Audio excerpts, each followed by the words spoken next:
Ya, sementara itu pemirsa pemilihan Bupati dan Wakil Bupati Badung tinggal menghitung hari. Keamanan dan ketertiban menjadi prioritas. Terkait hal tersebut, Satuan Polisi Pamong Praja Kabupaten Badung terus melakukan pemantauan dan pengamanan. Sudah semakin dekat. Pihaknya berharap pemilihan Bupati dan Wakil Bupati yang digelar 9 Desember nanti dapat berjalan dengan tertib dan lancar. Untuk mewujudkan ketertiban memerlukan dukungan dari seluruh lapisan masyarakat. Satpol PP selaku instansi yang bertugas dalam melaksanakan keamanan dan kenyamanan ketertiban di wilayah Badung sudah melakukan pemantauan di seluruh wilayah kecamatan.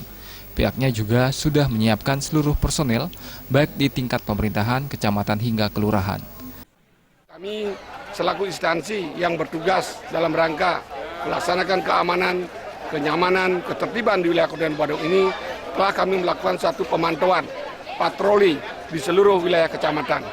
Dan di samping itu personil kami di dalam rangka menyambut pelaksanaan hajatan ini kami sudah siapkan. Dan di samping itu pula kepada seluruh SKPD melalui perintah Bapak Bupati, Bapak Sekda agar seluruh SKPD baik di tingkat pemerintahan dan kecamatan dan kelurahan agar menjaga kantornya mulai H-7, H+4.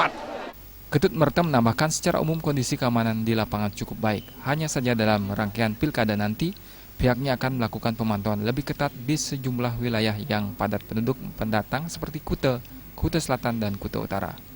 Jenny dan Gus Ngurah, Bali TV.